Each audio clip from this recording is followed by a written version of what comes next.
A monk asked Umon, "What will it be when trees wither and leaves fall?" Umon said, "Embodying golden wind."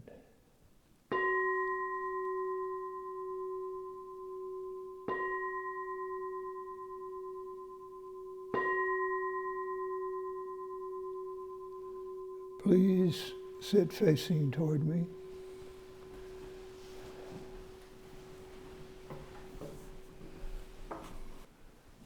Well, first, a bit of explanation.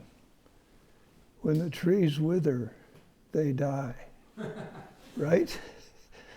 So this is being rather nice here.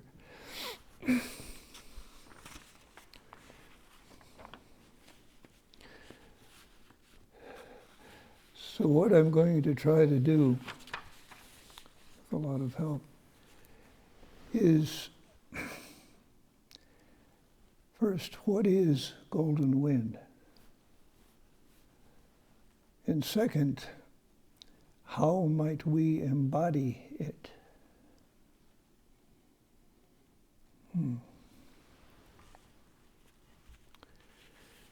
Well,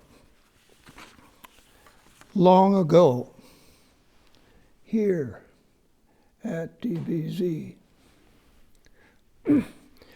I went down the long hall downstairs and out the lower entrance for a morning walk. But it was sopping wet out there, cold, overcast, and dead.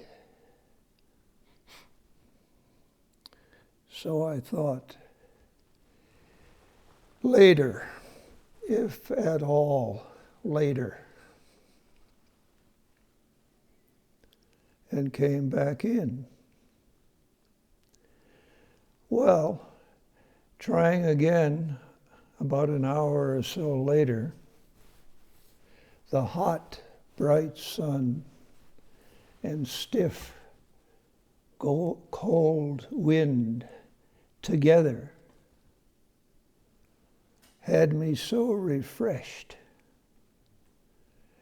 that I was dazed, wandering a bit down the road.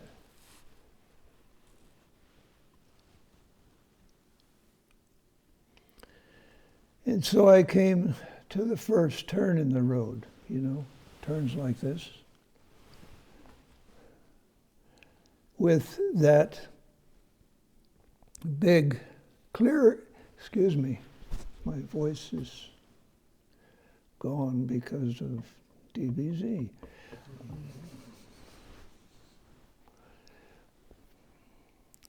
So what's there now is that big clearing.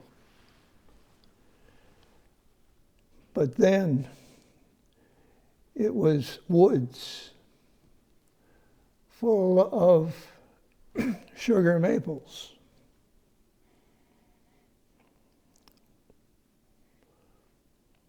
In ancient China,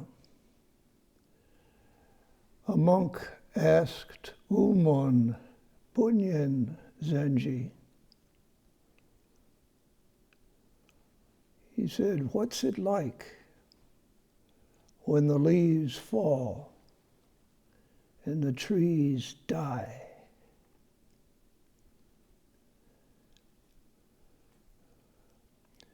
Now, that monk knew that the trees don't die. They just become nothing but trunks, limbs, and twigs, right?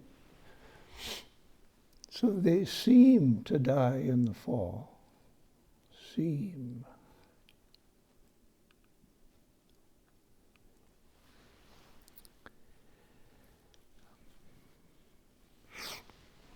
And I swear those sugar maple leaves were coming, they were pure gold, you know. Well, you could say it's just pure yellow, but it's very pure gold.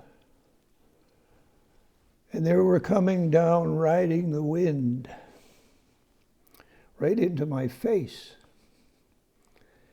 like so many bombers coming in on their bombing runs, all in formation. Come on, you got to look at it. All in formation.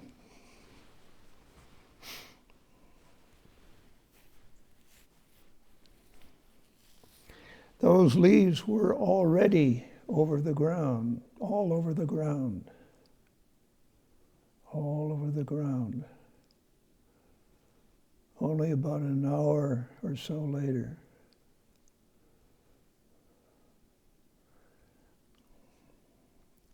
A floor of that same gold color.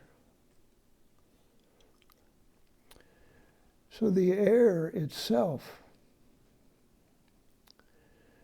the wind full of golden leaves, seemed itself to be that same pure gold color, but of course transparent gold.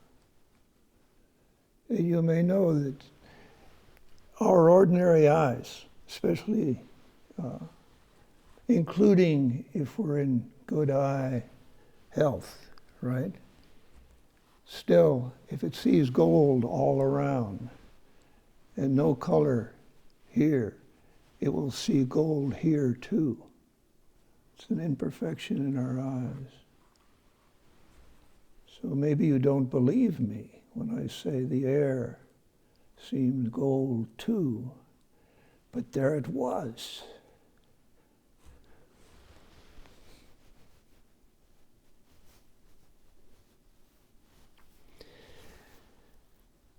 Well, old Umon, ancient China old Umon Senji, being not only a Zen master, but also a poet. This is, in ancient China, it's Tang Dynasty.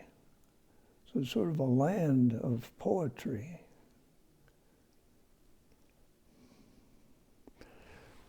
He was famous for his brief, poetic answers when he was asked a Zen question.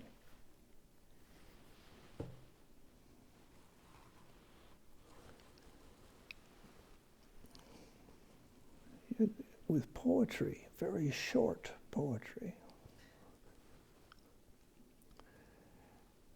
Well, he's asked that question, what's it like when the leaves fall and the trees die? And he responds, he expressed that situation accurately and beautifully, both. He nailed it for that monk in 4 Chinese syllables. 4 only. 4 syllables. The Tairo Kimpu, you may have heard that around here. We older folks are used to that translation of it. It is the translation of it, not a translation of it, but the translation from the original Chinese. The Japanese speak much faster than we do, as a rule. Even when they're being polite, and they are a very polite people. Mm-hmm. So, Tairo Kimpu suits them because it's easy to say fast. Tairo Kimpu just rolls out. In the original Chinese, it's Tai Ro, thus far exactly the same. But then instead of instead of kin, Tairo Kin Pu, right? So I'm going through the four of them. And from the Japanese to the original Chinese. Instead of Kim before Pu, it's kin, as in skin. So it was Pu as in harpoon, but in the Chinese it's kin as in skin. And then the Pu, I'm mixing this all up. It's kin as in skin instead of kim as in kimono, Japanese word. And the last one is fu as in typhoon instead of pu as in harpoon. So instead of Tairo Kempu, it's Tai Ro Kin Fu. Should have said that first.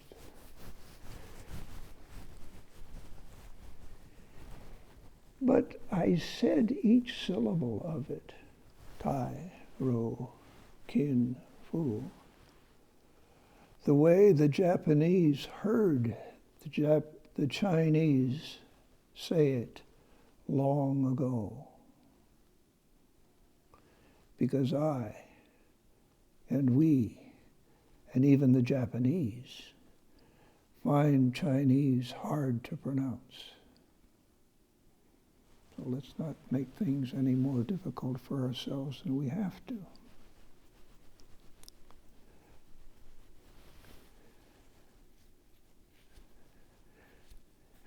So what's it mean?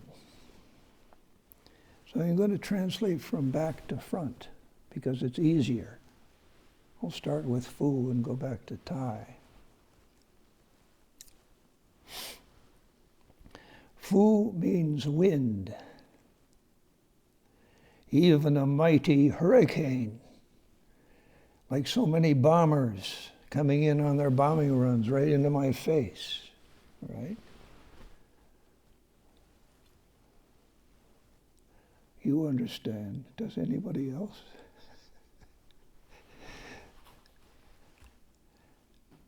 It's wind, even a mighty hurricane.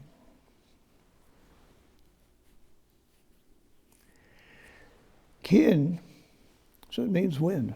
So the next one back, I'm starting at the back end, going front, toward the front. Kin means gold. But ancient Chinese has no grammar. Unlike every other language I've ever even heard of, like ancient Egyptian, Mesopotamian, the very old languages. Still, they've got grammar, just like we do. But not the ancient Chinese.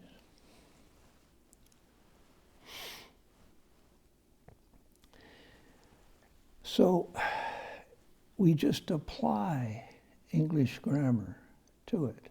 So we've got gold, wind. There's two nouns. So we change it around grammatically, fish for it. Well, the obvious thing to do in that situation is adjective noun, right? Golden wind. For instance, the golden wind that I saw down the road here, right? And because I described it for you in detail, now you can see it with your mind's eye. you know, the leaves coming right into my face and the trunks, limbs, and twigs and all that stuff, right? And all over the ground and the air itself, and so on. So it's something we can see. So what we've got so far is Teisho, golden wind. The golden wind that I saw and described for you. So now we all see it now. Okay. Ro means to reveal. And Tai will turn out to be something we can't see.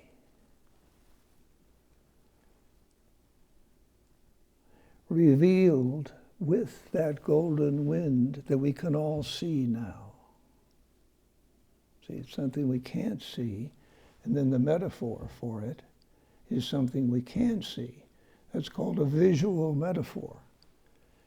You might say it's a metaphor on steroids.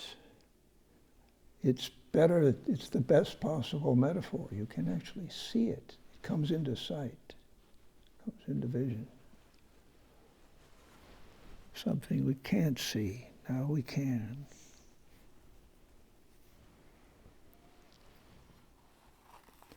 Okay, something like progress.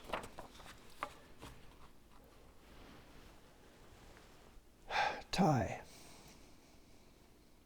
What does Tai mean? Tai revealed, golden wind. Tai revealed as a visual metaphor, namely golden wind. Tai, now this is going to seem hard, but I want to warn you, it's easy actually. It becomes easy due to an unexpected, happy fact. Tai in ancient Chinese means the essence. It means real. It means substance. And it means body.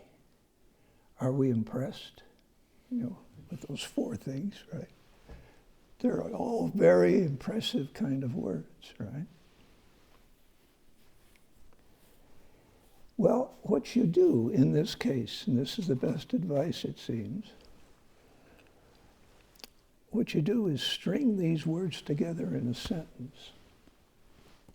And it's sort of hard to do. You just do it, you know, and see what happens. So it just flashed on me what it must mean. And I'm suspecting it. It's actually something else than me working on it. You know what I mean? It's somewhere in it already. So here's what I got. Now, the essence. See my finger? Okay, now there's two fingers. The essence of real beer is its substance, its body. Ring a bell? The body of real beer? Well, ask any drunk. Real beer has body. So what it is, they'll report to you. You taste it first, and then it goes down. And as it goes down, your throat, of course, you feel a certain thickness to it, and that's called its body. It's a liquid, so it doesn't have bodies like our bodies, including on the outside. But it's that thickness in there. It's the liquids have instead of our solid body.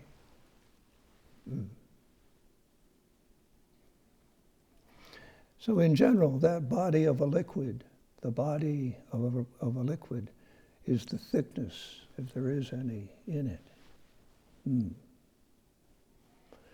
Well, that's a clue. Because it's taken over into Buddhism. This is a habit of the Buddhists. They take ordinary words in language and turn them into Buddhist jargon, right? Changing them in the process. So an obvious example is Buddha nature. The idea is that the Buddha was a human being, and nature means all kinds of things. There's nature all around us, all these trees, right? But then one of the particular meanings of nature is who you are by nature. What is my true nature? That kind of question. And then Buddha nature says who you are by nature is this man called the Buddha. It's only about 2,300 years ago.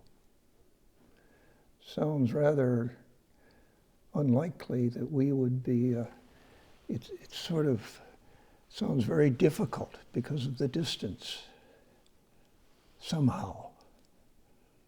Something beyond just cultural distance, but we can't do that. You know, that's that kind of distance. So here we have this tie, and it means those four things. And what Buddhism does is take out two of these things, number 2 and number 4. Number 2 is body, and number 4 is body, and number 2 is real. And you know in English you can't do that, so we can give up right now. We reject the whole thing because English has grammar, and you can't have two parts of speech in a definition. You have them all the same, and then what you're defining will have the same part of speech. Well, here we have two. We have adjective and the 3 nouns. So what Buddhism does, it takes the adjective and the noun and then changes things. Body is taken in, Thai in Buddhism is taken to mean the body of reality. See, real reality. What is Buddhism interested in? Is this real or not? No, they want to know, is this real or not? The whole shooting match. Shooting match? Yeah, everybody knows this jargon, meaning the whole world, right? And it's called our reality because things are so very real to us. And often, fairly often, think of traffic accidents, painfully real. So, when you get it, you amaze me. And I sort of lose track. Sorry about that.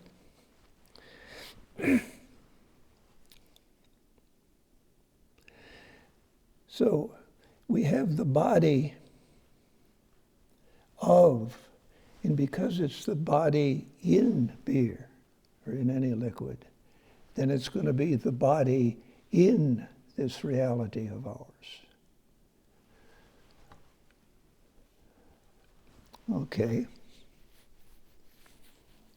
So what would that mean? Well, the most reasonable definition is it's what's going on in this world of ours. And you can say, if I do this, and you can say, he scratched his head, that's what's going on. Nah, it's what's always going on, everywhere. What's actually going on here? Sounds interesting, doesn't it?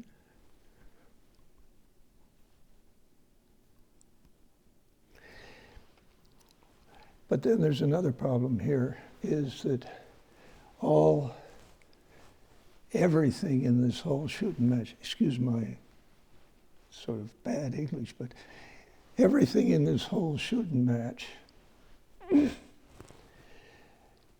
like a dream. Remember, end of the Diamond Sutra, which you chanted this morning, in Chinese. But at the end of that whole long sutra, it says every there's various ways of putting it, but everything in this world is like a dream, like a fantasy.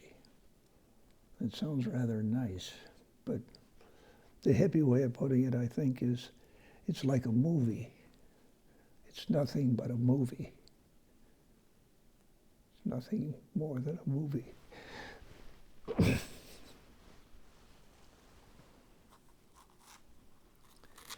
So then,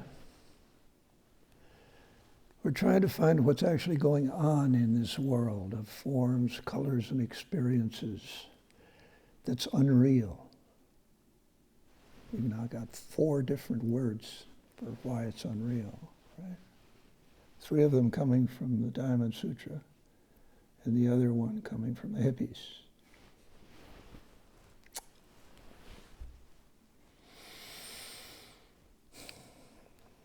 So it's unreal. It's like a dream, like a fantasy, like a movie. In particular, each and all of the things in it, in this whole shoot and match of ours, are going the way of all things. Remember that phrase? I think the origin of it was some rebel said it to the rulers of this world, you know, the empresses and emperors and all that, even down to the senators and presidents and all that, right? The rulers of this, he's speaking to the rulers of this world and saying, you needn't feel so special. You're just like everybody else. You're going the way of all things too. Meaning you have a lifespan and it's finite, just like the rest of us. Uh-huh.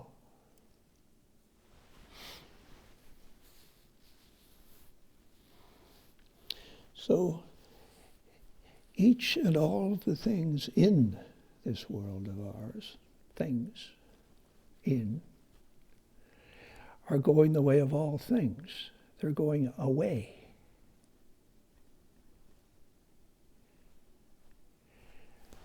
So the body of, meaning in reality, this reality of ours,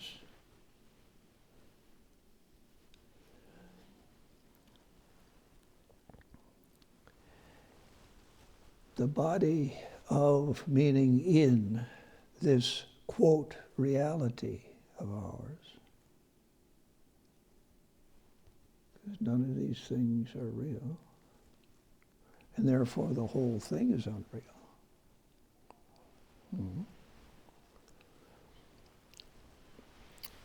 It's going away. All of these things are going away.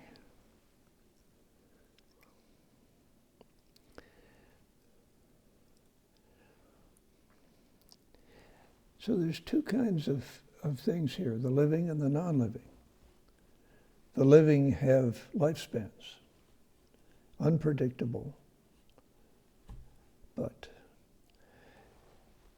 and the non-living have what you might call shelf life, although that's kind of a stretch. They're, like, take this lectern. It's made of wood, some varnish on it, right? It's holding up my papers, but that's what I'm doing with it. It's got nothing to do with it itself. Since it's made of these things, the varnish will peel off, varnish will go, and then the wood will rot away. So this lectern is gone. And even the rare earth elements have half-lives. So one begins to get the feeling that every non-living thing has a half-life. Now, we tend to find people in our families precious. Like I remember my Aunt Jenny. She's been dead for 3 decades. She was sister to my grandmother. So she was a great aunt, right? She was not a nice lady. She was a rather scratchy old woman. But she had astounding compassion.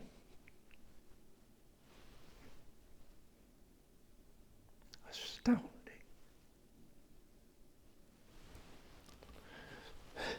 So I was a little kid, and nobody pays any attention to little kids. You pat them on the head and then send them on their way, so to speak. But she even found a way to help me. So she's still in my mind, and I still find her precious. So what's golden about this golden wind? Well, in modern English and in ancient Chinese, even more in ancient Chinese, gold means precious. Like, for instance, President Lincoln, with the Gettysburg Address, it's so compact and so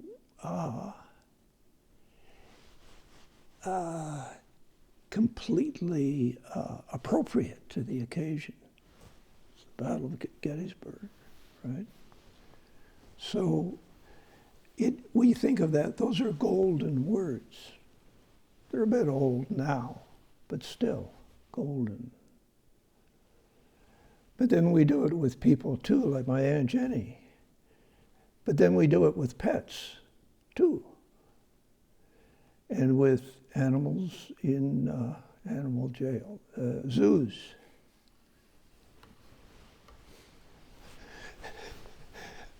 Make a little funny there. And even big game, just before you kill it, right? It's precious. The lion, for instance. But then we find non-living things precious too. Gold, jewels, coal, oil, the rare earth elements, and the nuclear bombs, nukes and vicious poisons that we find in those rare earth elements. Sherlock Holmes, in one of those stories, said that gold and jewels are magnets for crime. You got it? If you hoard them, if you hug the gold and jewels to yourself, the criminals will come and commit crime on you or even kill you, right? To get the gold and jewels away from you, right?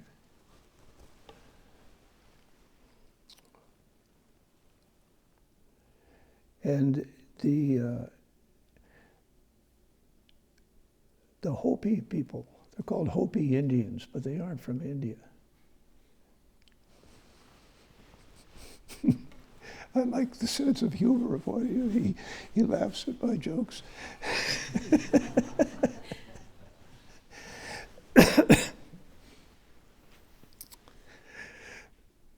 But they say, it's one of their probably ancient sayings, they say, if we dig precious things out of the ground, it will lead to disaster. And so it has, right? We dig the rare earth elements out of the ground, and now we've got the Pacific Ocean is radioactive, for instance, but only for instance.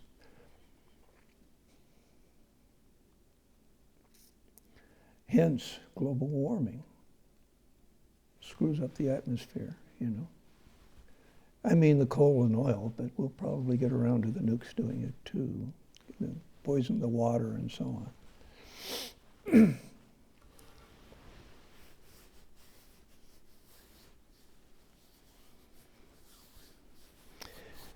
Well, back to the monk asking the question and Umon Zenji's answer.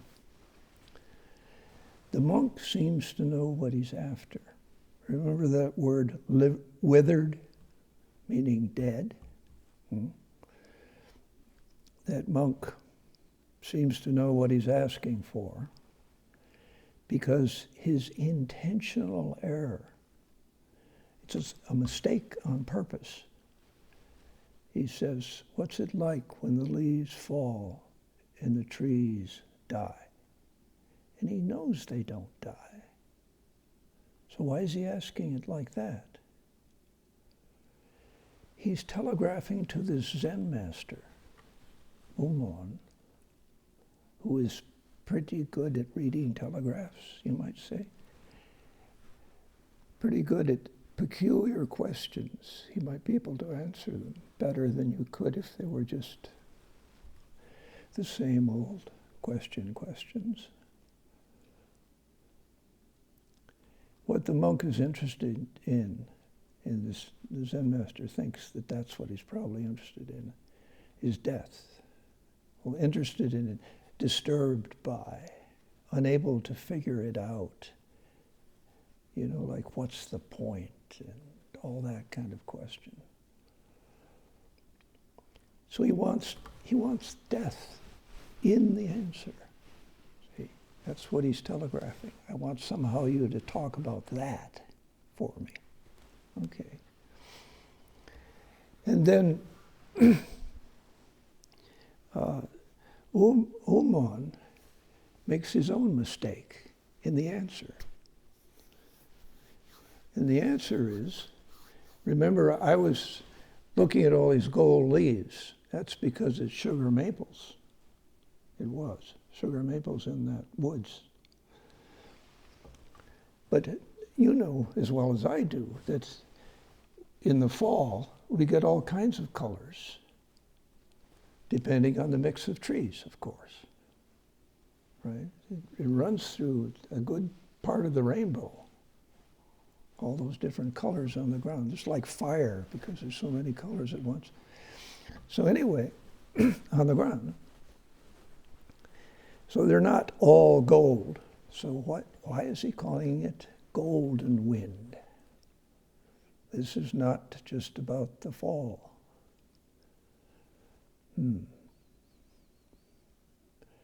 Well, I think I said that in modern America and also in ancient China, Tang Dynasty, gold means precious. It's just the way we use the word. We have that in common with them. And the reason, I think, that I was able to translate this thing so easily, just slapping English grammar or an English sentence on the Chinese, you know, using the words that they prescribe and just connecting it with grammar, of course, that we both think of gold as meaning precious. Okay. So then when he says golden wind, what he means is something precious is going through this world of ours. It's here. It's inside our shooting match.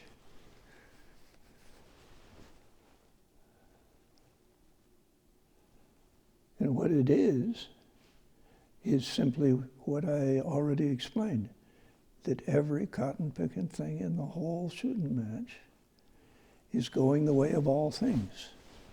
We got our lifespans, the non-living things have their shelf lives. Much longer than what you buy in the store, of course.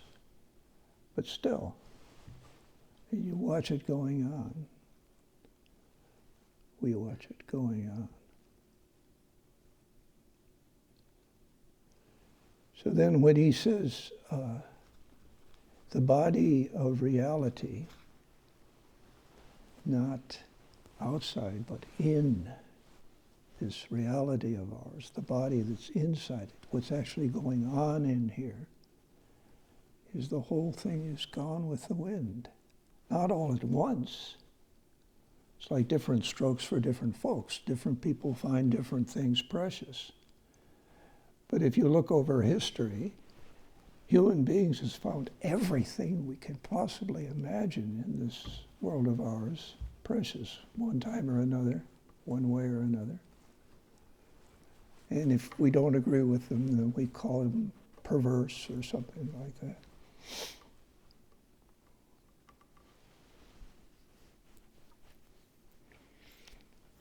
So the body of, meaning in, quote, reality, unquote,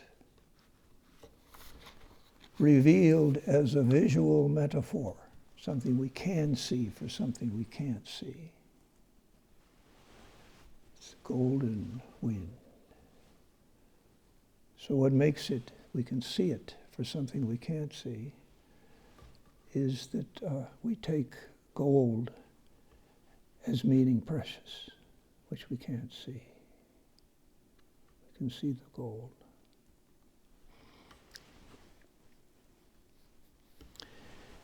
Hekigan always has a better idea.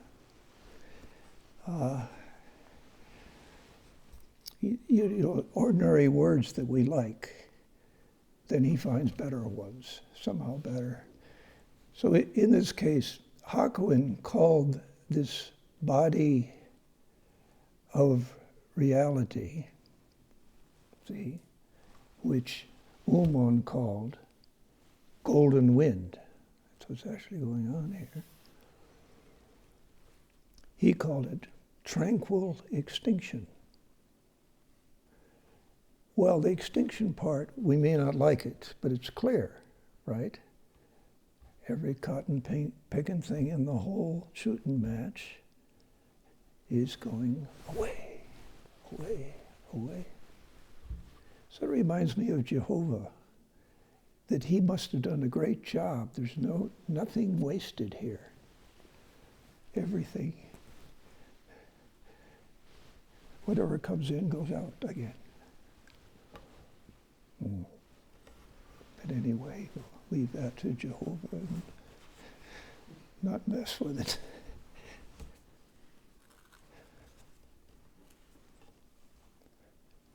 So, is it each and what it comes down to, tranquil extinction, each and everything going the way of all things tranquilly. So why tranquil?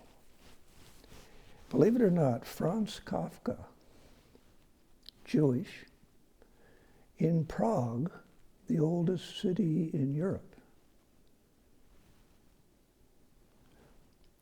then, when he was there, alive, before the First World War, it was part of Germany.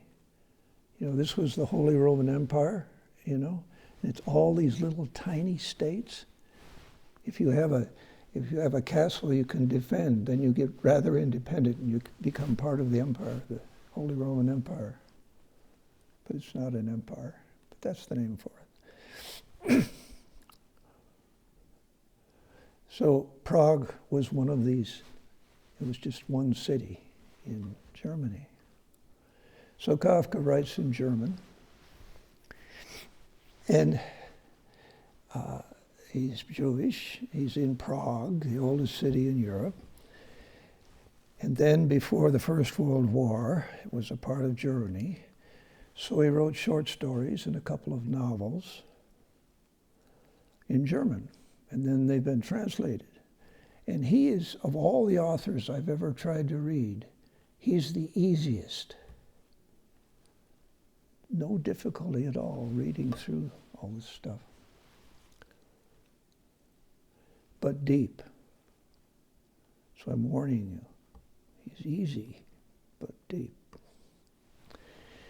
He wrote to himself and to each of us.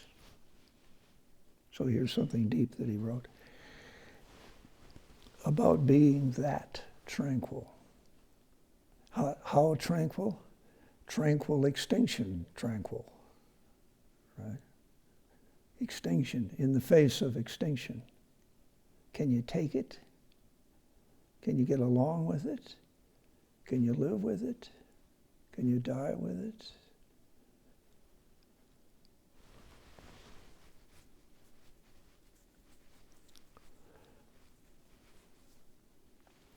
So what he said was, to us and to himself, especially to himself, he's trying to deal with what we've just been talking about. He says, then is everything lost? Is everything lost? Everything? And then that's the things that you find precious and I find precious. That's what we mean when we say everything, right? Is everything lost? And so he's saying it to himself.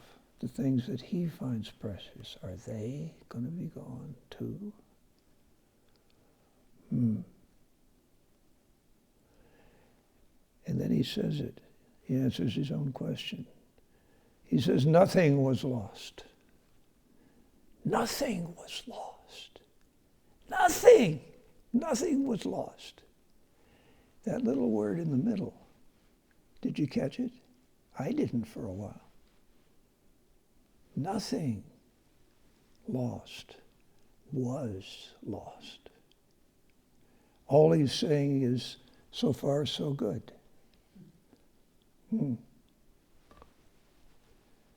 But then what does that mean? Everything is so far so good. There's no problem, right? And I think what he's trying to recommend here is courage. Somebody caught it. Courage. Courage to live rather than worry about some other state.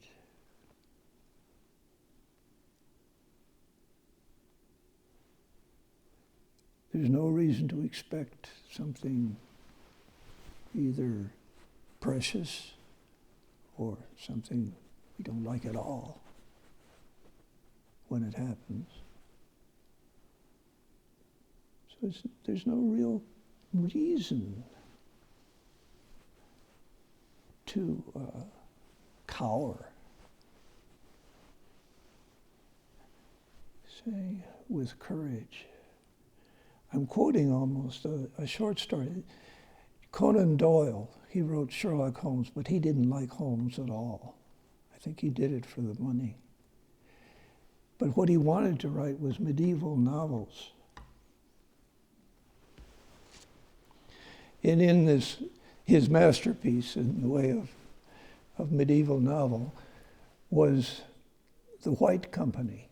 And I guess they've got armor painted white. They're medieval, right?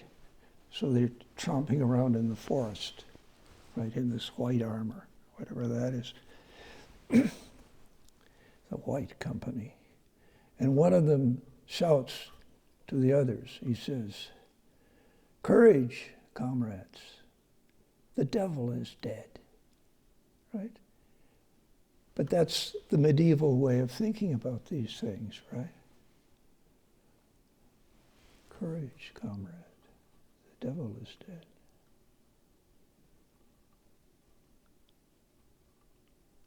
The Japanese think that way. They think that that light up there is actually Thomas Edison beaming down upon you, right? The inventor is actually what's in those lights. And then the electricity is Nikola Tesla riding on alternating current all the way from, where would it be? Niagara Falls, right? They want to think that way rather than this sort of,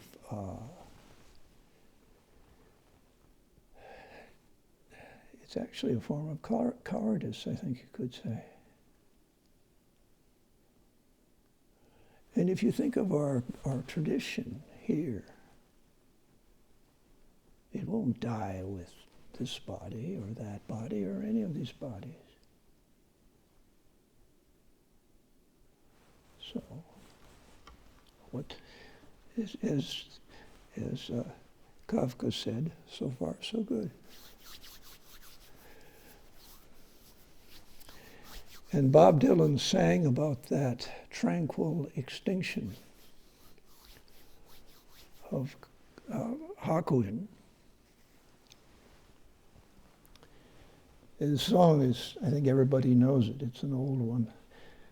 It's, "Hey, Mr. Tambourine Man," remember? The last part, I want to quote the last part, and I'm leaving out some words and even whole lines just to bring out the meaning more clearly. So he sings to Mr. Tambourine Man. He says, "Take me disappearing through my mind.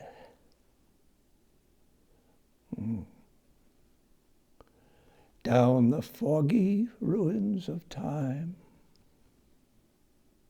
It sounds sort of like memory lane, fond reflections, but now he wants to disappear. He's disappearing. He's trying to get rid of the bad experiences that he cannot get free of. Cannot. So he starts out, he says, he gives examples. Take me disappearing through my mind, down the foggy ruins of time, getting past bad memories. So his first one is, far past the frozen leaves. Remember those leaves coming right into my face like so many bombers on their bombing runs? I got kind of carried away there, right? They're coming close because they've been riding the wind, right, in the golden wind. So he seems to be quoting that, which is, he's quoting from Umon Zenji, because that's where this golden wind comes from, right? Getting past bad memories, past being frozen. See, he says, far past the frozen leaves. So they're solid and they're sharp. Those leaves are sharp. They're delicate but sharp, and now they're frozen. Yeah. So I think Dylan is actually saying that he himself was frozen when he was Bobby Dylan instead of Bob Dylan. He was frozen with fear of things that he let get too close to him, like those leaves in my eyes. In the leaves in your eyes, it's like what they do is blind you for life, which is a living death. Milton sang about that. He said, this is on his blindness.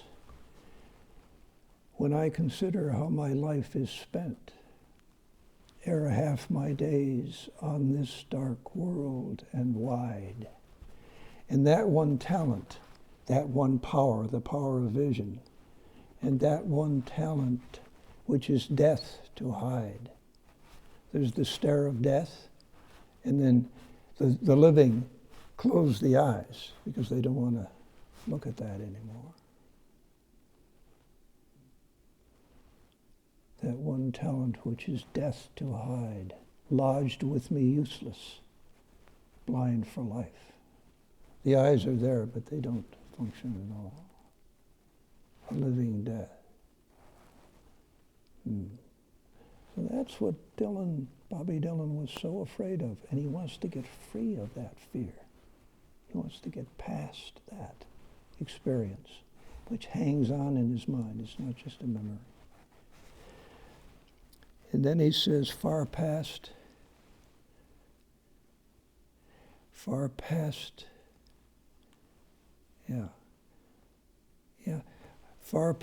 the haunted, frightened trees. Remember those trees? Trunks, limbs, and twigs? But if a big wind comes, a cold, heavy, fall wind, the trunk stays still, but the limbs weave back and forth in the wind. And those little twigs up here, they're having nervous breakdowns up in the top of the tree, right? The haunted, frightened trees. He wants to get free of those haunted, frightened trees. And those are things that are far away from him, like wars.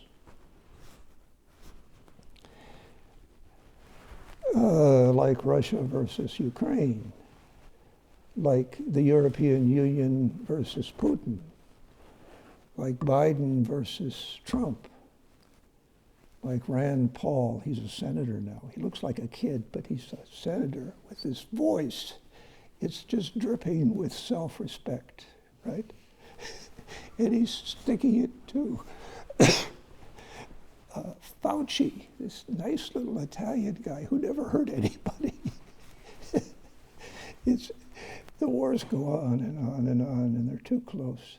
Or a great example is you meet somebody and you're lonely, right? And they look all right. They look good.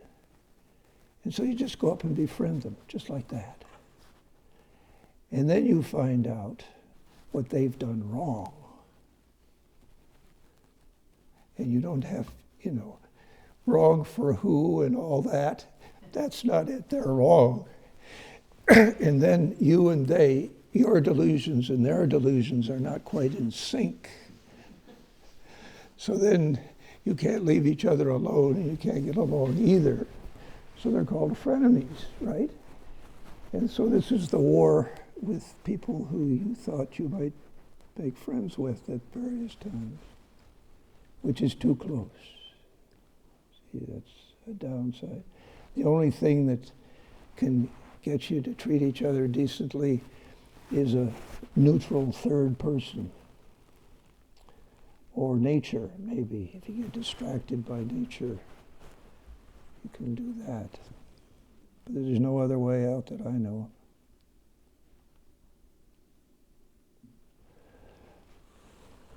Far past the haunted, frightened trees in the distance. They're behind the wind, right? And that golden wind is coming in front of them. And his next one is far past. He's trying to get past us. Far past the twisted reach. A twisted reach is like this.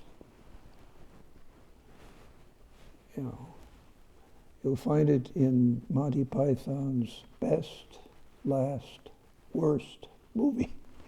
Best,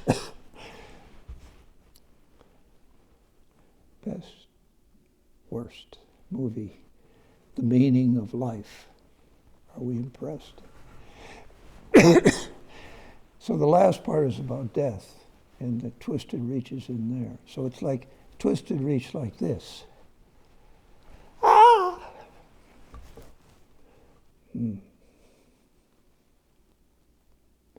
Far past the twisted reach of crazy sorrow. I can't say it right. I got to be crazy. I got to be of crazy sorrow. Sorrow. I can't do it with the voice, and so I'm using the face, and the face doesn't quite do it either. But you know what I mean? So then it looks like an oxymoron, right? Crazy is not sorrow. Sorrow is not crazy. But sorrow is just a nice word for suffering, right? You knew I'd get around to that, didn't you? Suffering. Is suffering crazy? And Bob Dylan now, he's suggesting that the place to get free of it is in your own mind. The brain is great for working on things like disaster and, things wrong with the world, mistakes we've made, for instance. I think of like Musk flying to Mars. That seems like might become one of the solutions. Or there's people who study the electromagnetic universe. It seems like it might be another way out. Brain stuff, right? But the problem of suffering, you can't, the only way to get rid of it is in your own mind.